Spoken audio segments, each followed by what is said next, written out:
Oi, eu sou a Isis e seja bem-vindo ao meu canal. O que eu posso dizer de quando eu era pequena? Se hoje eu já me acho independente só por limpar o meu apartamento e fazer almoço, imagina eu com 8 anos quando minha mãe me deixou ir no mercado sozinha pela primeira vez. Minha mãe disse que eu nunca fui de sair correndo dela quando a gente saía. Eu sempre andava grudada nela e também porque ela falava: se você sumir da mamãe, vai ver um cara e colocar uma mão na sua boca e te roubar da mamãe. Você quer isso? Não. Então seja boazinha e não fica longe da mamãe. Mas tinha vezes que essas palavras do nada saíam da minha cabeça e pulavam pra fora. Como uma vez na rodoviária de Londrina, em que a minha mãe me levou no banheiro e disse que não era pra eu sair até ela sair da cabine.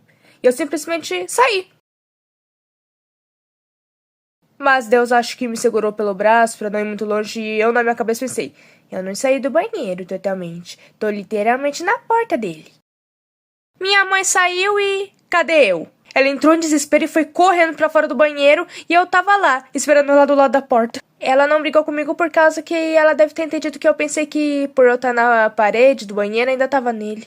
E eu tinha só 5 anos. Teve uma vez na praia em que eu tava com a minha mãe e meu pai biológico e a gente tava em um quiosque comendo alguma coisa. Eu tinha terminado de comer e eu desci do banquinho que eu tava bem do lado do meu pai e peguei um doce e sumi. Eu acho que eu dei uma de ninja pro meu pai não ouvir nem perceber que eu tinha sumido. Ele ficou desesperado e minha mãe também. Em menos de 1 minuto que eu acho que já tava um caos. Era minha mãe chorando e contando pros policiais como eu era. Era meu pai se sentindo o pior pai do mundo. Era pessoas procurando por mim na praia. Era barman preparando algo com açúcar pra acalmar os nervos dos meus pais. Até que minha mãe correu pro mar, olhando o horizonte e chorando, falou: se a minha filha não aparecer, eu vou me jogar nesse mar e conhecer Jesus mais cedo. Até que do nada mesmo, ela olhou pra uma fonte que tinha na praia e quem tava lá? Exato! A Isizinha! Molhando as mãozinhas na fonte tranquilamente, como se ela não fosse culpada de causar um caos e quase um possível cancelamento de CPF. Minha mãe gritou: filha! Eu olhei pra ela inocentemente, como se nada tivesse acontecido. Ela correu, se ajoelhou, me abraçou, me beijou e chorou. Mas chorou horrores. E eu lá sem entender o porquê daquilo tudo. Enfim, tudo tinha ficado bem. O clima ficou mais leve, enfim. E minha mãe não me bateu, pois ela se colocou no meu lugar de criança de 5 anos e sabia que eu não tinha feito por querer. Só me deu uma mini bronca dizendo pra eu nunca mais fazer isso. E por fim, a última vez que eu fugi da minha mãe, mas foi por uma boa causa. Calma, por favor, não chegue a minha mãe, ok? Deixa eu contar. Tava eu com meus 12 aninhos de idade, eu já tava com a mente de adolescente nascendo na minha cabeça. Eu me lembro que a minha mãe sempre me levava pra escola de carro e me buscava de carro. E eu tava com muita vontade de voltar de ônibus sozinha. A minha mãe já havia me ensinado como.